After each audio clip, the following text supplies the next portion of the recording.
atas segala anugerah kemurahan-Mu, kami boleh kembali bersekutu melalui persekutuan hari ini.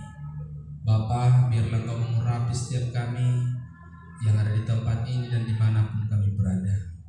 Biarlah kami sungguh-sungguh boleh menyerahkan hidup kami hanya kepada Tuhan. Terima kasih Bapa, urapi setiap kami, sebentar kami belajar firman-Mu. Biarlah Engkau memberi kami kehausan, kelaparan akan kebenaran.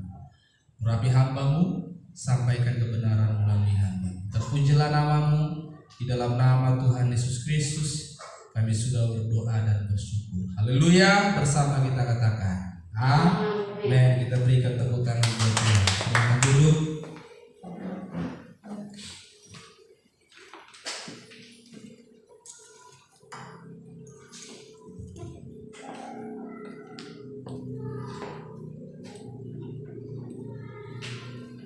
Shalom. Baik Bapak Ibu.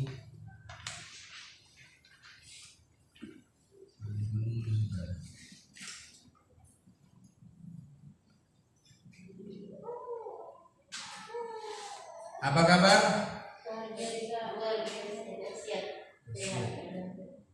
Sehat? Harus sehat dong. Kalau nggak sehat nggak bisa di sini ya. Ya. Oke. Baik saudaraku yang dikasihi Tuhan, hari ini kita bersyukur bisa kembali bersekutu di tempat ini. Saudaraku, ada banyak orang tidak bisa sama seperti kita. Jadi kita syukuri apa yang Tuhan berikan hari ini kepada kita. Kita buka firman Tuhan dari Ibrani pasal yang ke-12 ayatnya yang pertama. Ibrani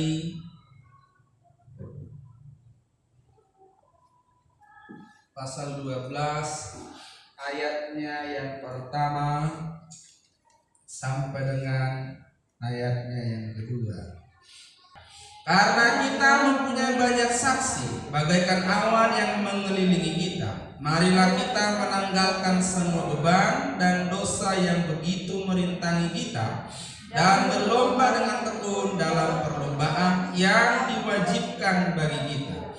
Marilah kita melakukannya dengan mata tertuju kepada Yesus yang memimpin kita dalam iman dan yang membawa iman kita kepada kesempurnaan, yaitu dengan mengabaikan kehinaan, tekun memikul salib, ganti sukacita yang disediakan bagi Dia yang sekarang duduk di sebelah kanan tahta Allah.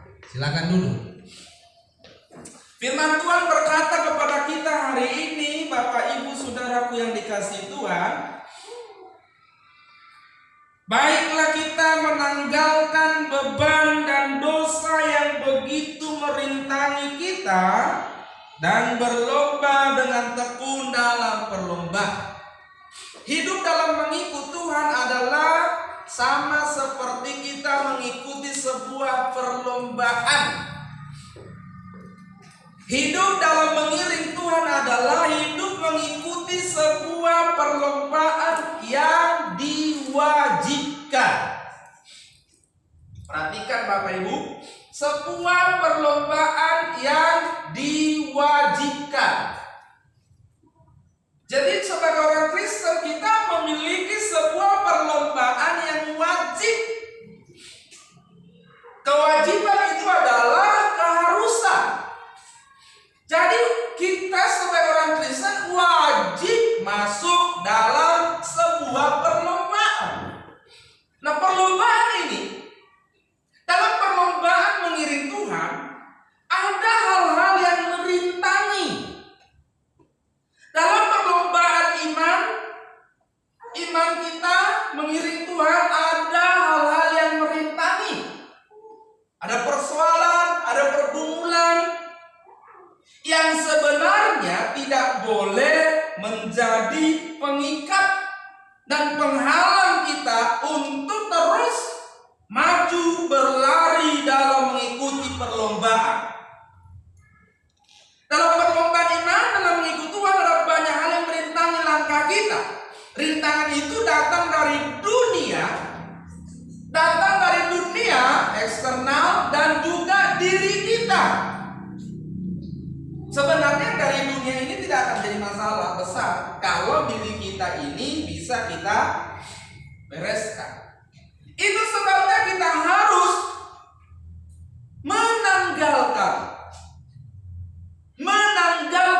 melepaskan setiap beban. Ayat ini bilang begini, baiklah kita, marilah kita menanggalkan semua beban dan dosa yang merintangi kita. Yang merintangi seorang mengikuti perlombaan iman dengan baik itu adalah apa? Beban dan dosa. Kalau beban dan dosa ini lebih kuat, beban dan dosa ini tidak ditanggalkan, kita tidak akan pernah bisa mencapai garis finish. Itu sebabnya kita harus melepaskan beban dan dosa yang merintangi kita supaya kita bisa berlomba dengan baik dan tiba di garis finish. Mengapa orang sulit diajak ikut Tuhan? Kenapa orang sulit sungguh-sungguh ikut Tuhan? Ada beban dan dosa. Coba, kira-kira kalau para pelari jarak 100 meter, ya, ada pelari jarak 100 meter. Ada pesertanya kan? Ya, ada peserta pelarinya. Kalau ada salah satu orang, waktu dia lari, dikasih di pundaknya itu beban 50 kilo, 100 kilo. Kira-kira larinya lambat gak? Lambat gak? Lambat. Dia tidak akan bisa berlari secepat orang yang tidak ada beban. Kalau saudara berjalan, lalu di dalam hidupmu ada beban yang merintangi, jalanmu itu pasti lambat. Bahkan lama-lama kamu akan putus asa. Kenapa banyak orang putus asa, tidak bisa lagi melanjutkan perjalanan karena saking beratnya beban. Beban di sini adalah beban yang tidak baik. Karena firman Tuhan berkata, kuk yang dariku enak dan ringan. Kalau kuk yang dari Tuhan, beban dari Tuhan itu berarti harusnya tidak merintangi. Beban yang dimaksud di sini dalam ayat ini beban yang merintangi, beban yang menghalangi. Firman Tuhan berkata, marilah kepadaku yang letih lesu dan beban berat, aku memberi kelegaan. Pikulah kuk yang kupasang, karena kuk yang kupasang itu enak dan bebanku pun ringan. Beban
namanya keterikatan dengan dunia.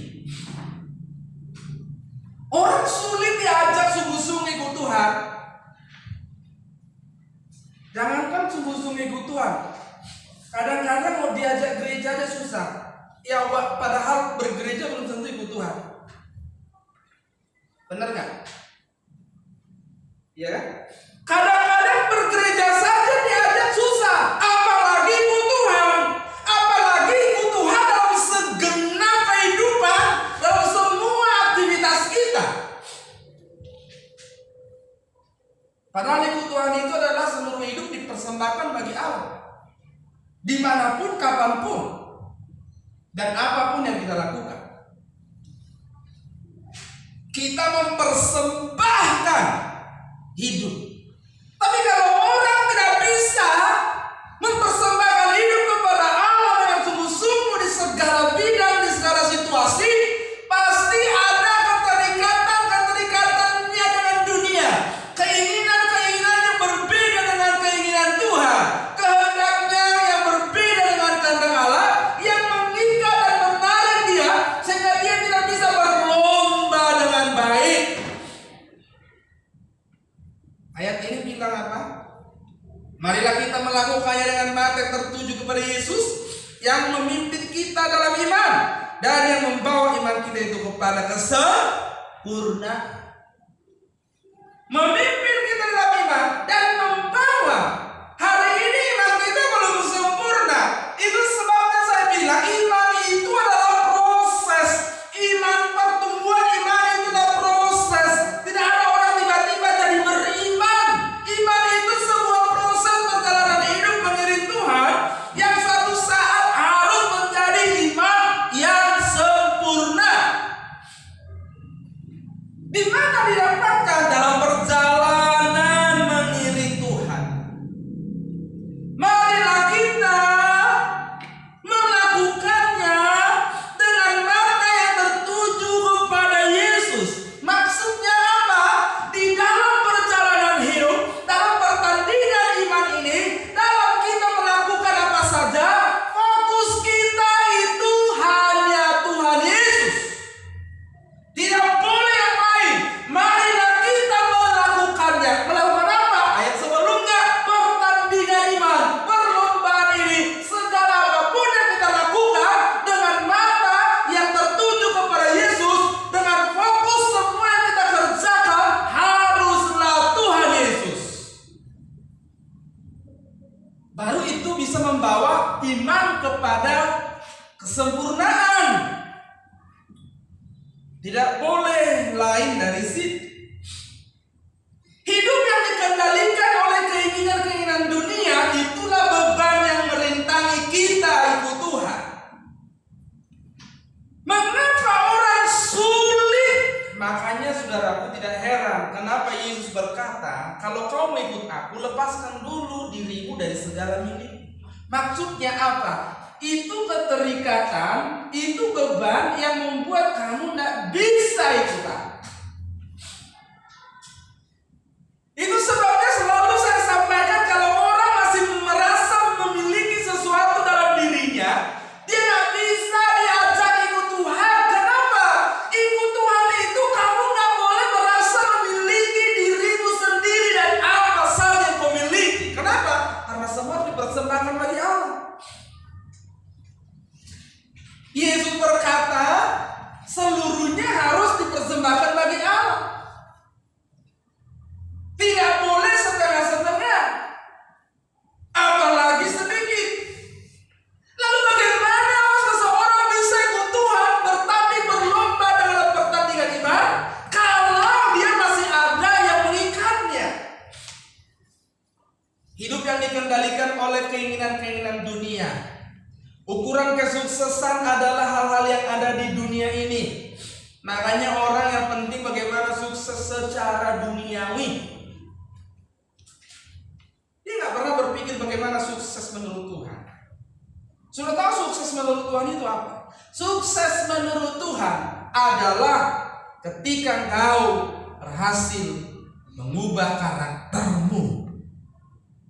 Ketika engkau melakukan kehendak Allah, ketika engkau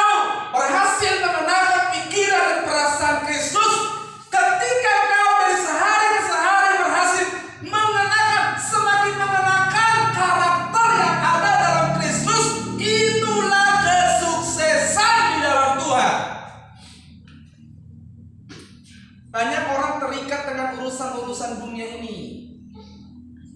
Pokoknya urusan-urusan dunia ini saja, sehingga tujuan hidupnya hanyalah hal-hal dunia ini. Ini adalah beban yang merintangi. Kalau orang masih berpikir masalah utamanya adalah urusan-urusan dunia, dia tidak akan bisa ikut Tuhan dengan benar. Orang harus berpikir masalah utamaku adalah karakterku yang harus terus diubah. Itu sumber masalah. Itulah sebenarnya tujuan kebenaran disampaikan. Itulah sebenarnya tujuan Injil disampaikan. Supaya karakter kita berubah. Jadi bukan supaya kita meraih apa saja di dunia ini.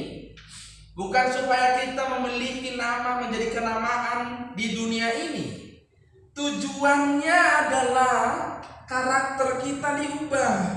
Kalau karakter kita diubah, kita menjadi seperti Kristus. Itulah kesuksesan yang benar. Banyak orang menjadikan uang, karir, jabatan, kebutuhan hidup, kekayaan, dan kesuksesan dunia menjadi tujuan hidupnya, bukan Kristus. Jadi banyak orang hari ini tidak menunjukkan matanya kepada Kristus, kepada Yesus. Hari ini banyak orang mengarahkan pikirannya kepada uang, kepada karir, kepada jabatan, kebutuhan hidup, keinginan hidup, kekayaan, dan kesuksesan dunia. Dia nggak pikir bagaimana mengarahkan hidup dengan mata yang tertuju kepada Yesus. Jadi menjadi tujuannya adalah hal itu. Sementara Yesus datang justru ini melepaskan engkau dari ikatan-ikatan itu. Bagaimana kita bisa ikut Tuhan dengan baik kalau kita memiliki keinginan-keinginan yang berbeda dari Dia? Dia datang ingin melepaskan kita dari budak dosa, dari perbudakan dunia, dari perbudakan hedonisme, dari perbudakan kekayaan, dari perbudakan keinginan-keinginan daging. Justru kita menceburkan diri di dalamnya. Kita tidak bisa ikut Tuhan dengan baik. Semua kenikmatan yang kita inginkan seharusnya kita tidak raih di dunia ini. Semua kenikmatan yang kita ingin capai seharusnya kita tidak boleh merasa harus memperolehnya di dunia ini. Karena kenikmatan di dunia ini akan membawa kita kepada dosa. Kenikmatan apa yang di dunia mau kepada dosa? Kenikmatan apa? Kenikmatan terhadap makanan bisa bikin sakit, bisa bikin mati. Kalau nggak terkontrol mati, saudara, sakit. Kenikmatan terhadap uang, terikat dengan uang. Wah, bisa jadi hamba uang jadi beruang. Yang tadinya kucing jadi beruang. Iya kan? Kenikmatan terhadap apa lagi? Seksual, bisa penyimpangan seksual. Yang laki-laki istrinya 1 tapi simpanannya 10. Apa lagi, saudara? Kenikmatan di dunia ini membawa kepada kebinasaan. Tetapi kenikmatan orang percaya seharusnya dia tahu bukan di sini, tapi nanti di kehidupan kekal, di langit baru bumi baru, karena dia tahu kenikmatan di surga tidak mungkin membinasakan. Amin.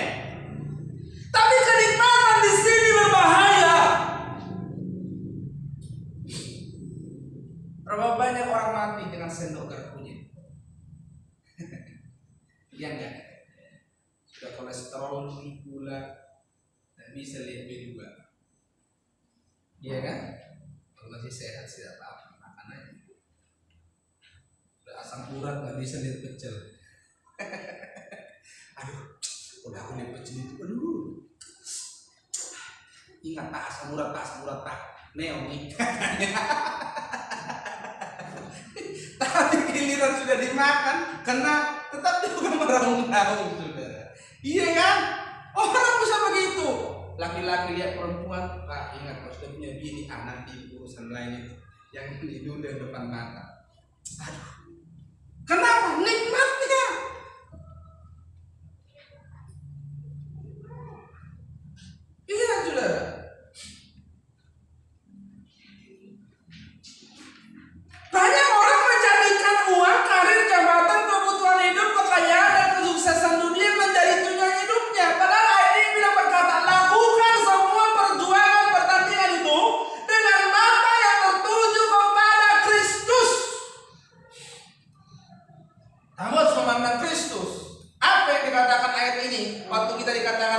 mata tertuju kepada Kristus, yang membawa iman kita itu kepada kesempurnaan, yang dengan mengabaikan kehinaan tekun memikul salib, ganti sukacita yang disediakan bagi Dia yang sedang duduk di sebelah kanan tahta Allah. Jadi orang yang menunjukkan matanya kepada Yesus, dia harus tahu apa yang Yesus lakukan demi melakukan kehendak Bapaknya. Dia harus tahu apa yang Yesus abaikan demi menyenangkan hati Bapaknya. Ayat ini bilang apa? Dengan mengabaikan kehinaan. Dengan mengabaikan kehinaan, tekun memikul salib. Coba. Memikul salib, ganti sukacita. Bapak Ibu tahu maksudnya? Memikul salib, ganti sukacita. Harusnya kita bersukacita karena salib nanti sukacita kita. Amin.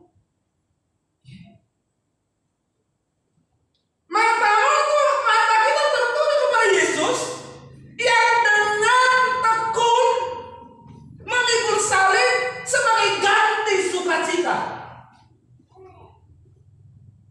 Tapi hari ini orang Kristen di sini yang penting sukacita di sini. Di surga, ya kalau masuk surga sukacita. Kalau enggak, harus tahu Bapak Ibu. Makanya kalau orang dibaptis,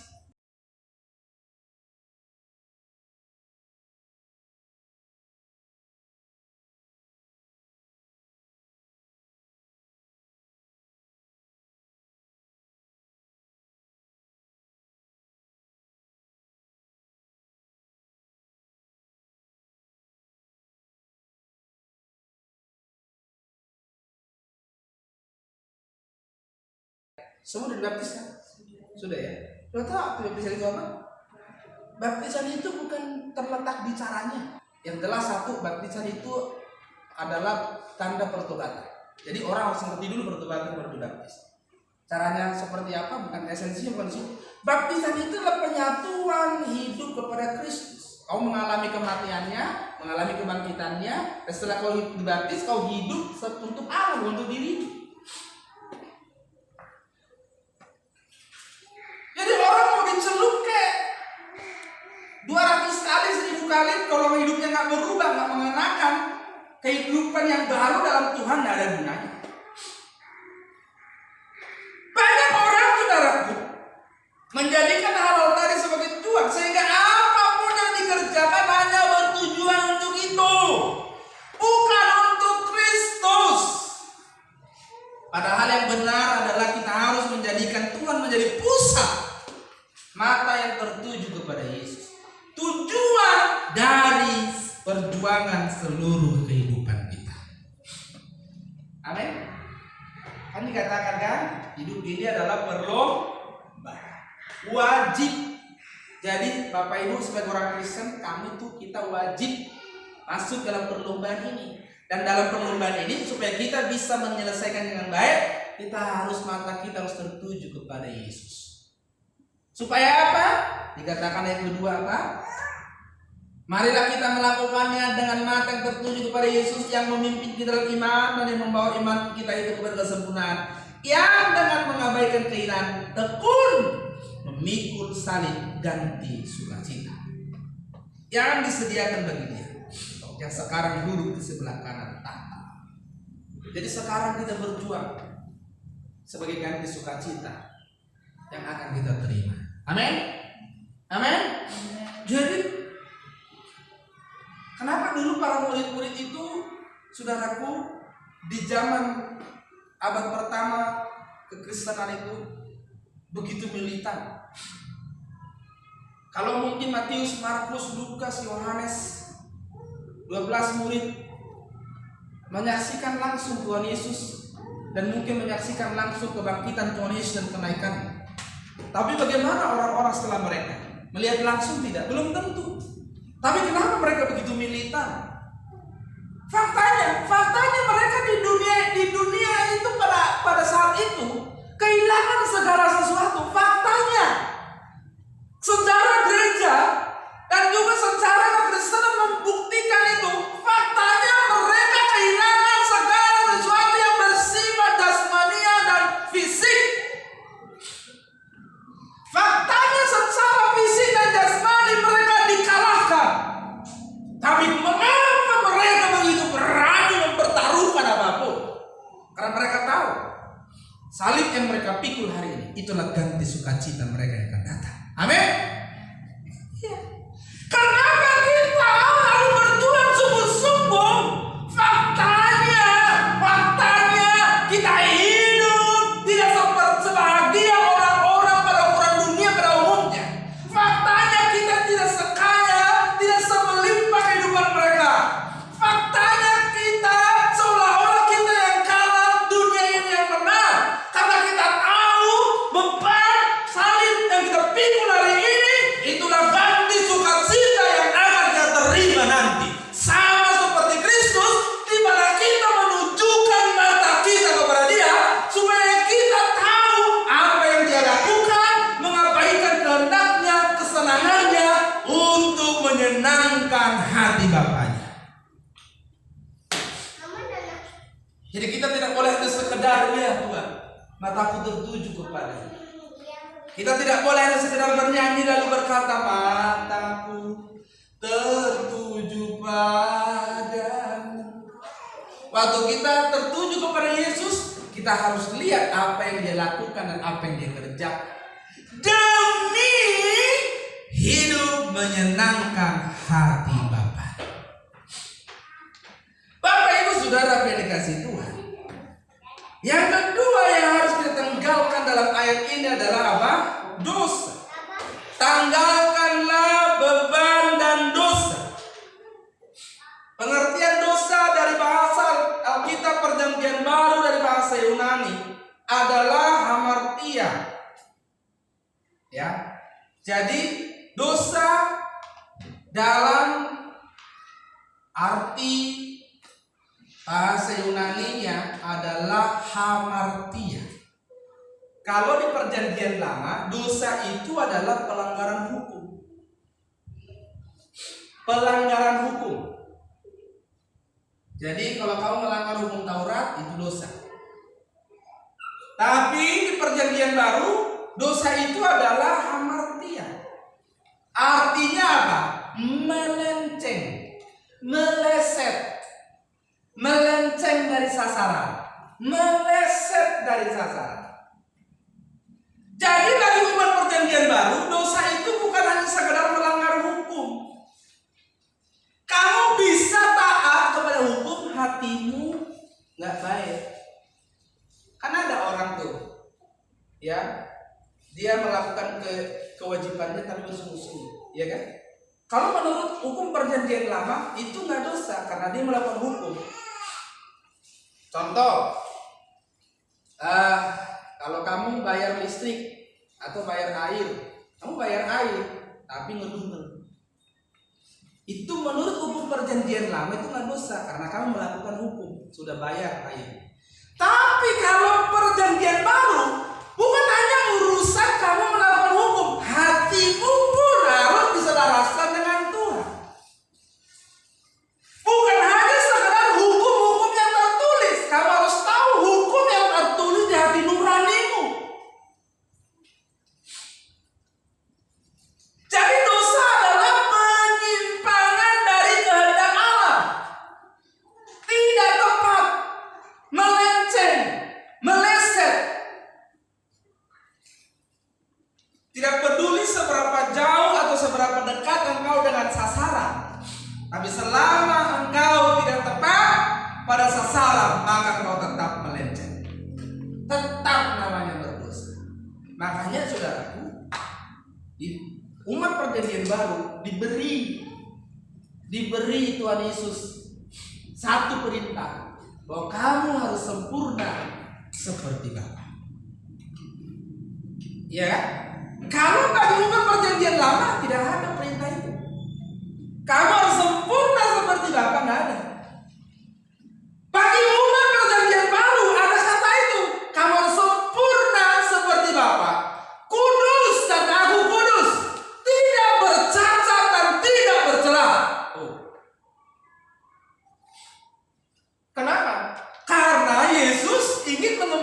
manusia kepada sasaran Allah.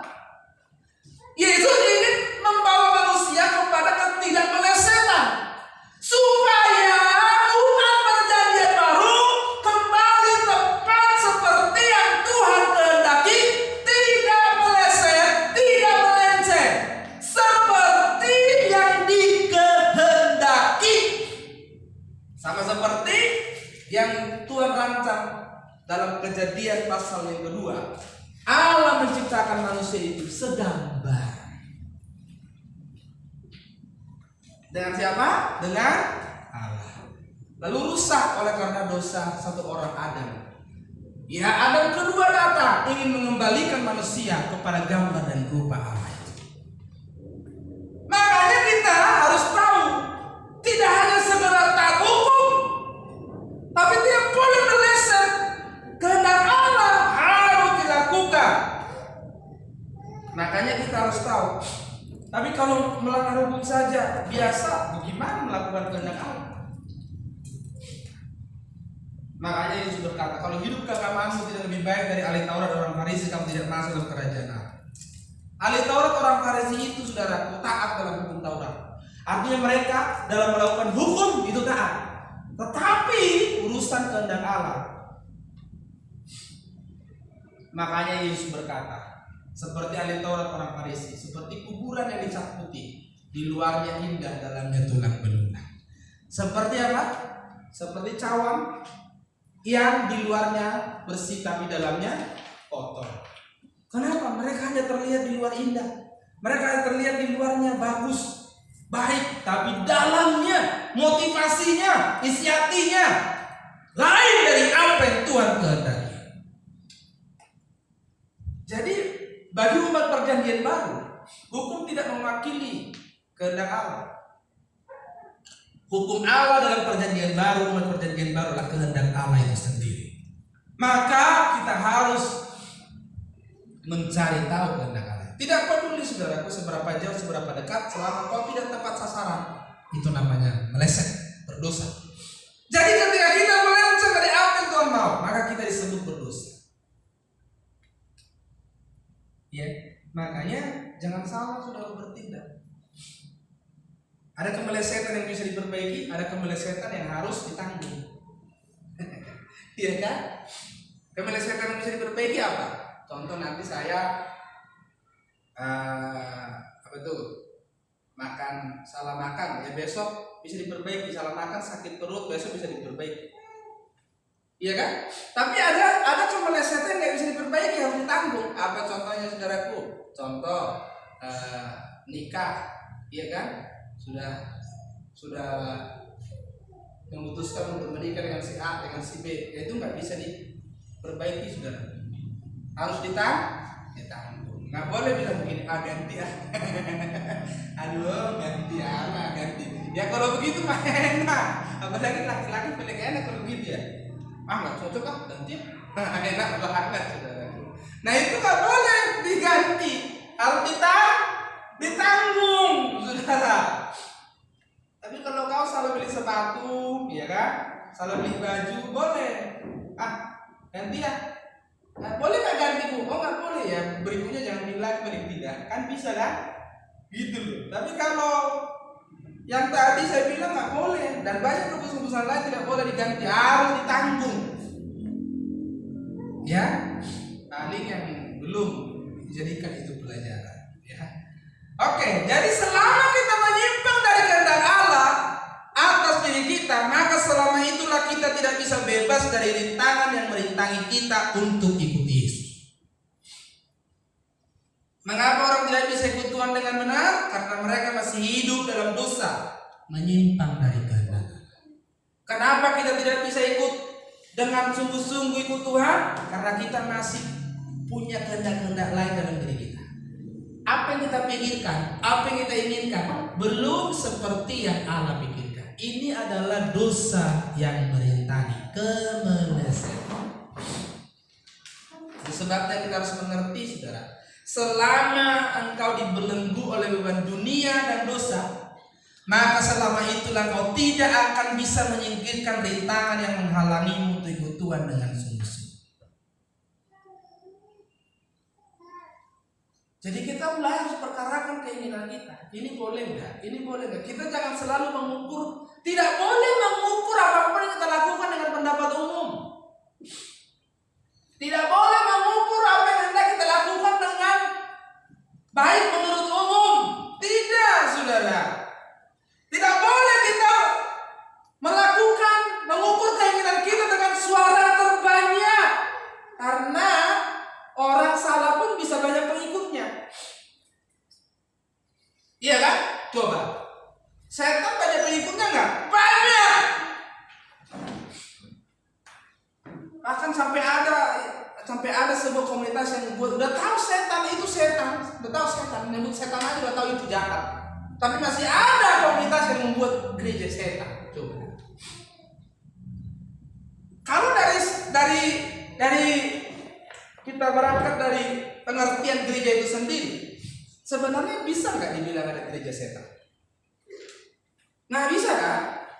Kenapa? Ya ada setannya. Kok masa gereja itu apa sih? Gereja itu berasal dari kata eklesia. Dalam bahasa Yunani eklesia. Masih ingat kan dulu belajar agama di SMP kan ada itu ya? Benar nggak? Saya ingat sih saya SMP belajar gereja eklesia. Ingat nggak? Jangan nggak ingat. Eklesia, apa artinya eklesia? Orang yang dipanggil keluar, benar ya? Iya kan? Keluar. Nah pengertian kita itu apa? Keluar dari gelap masuk kepada terangnya Tuhan Yesus. Loh masa ada gereja setan? Gereja setan itu apa harusnya kalau diartikan? Orang yang dipanggil, setan-setan dipanggil keluar dari kegelapan masuk kepada terangnya yang ajaib. Masa begitu?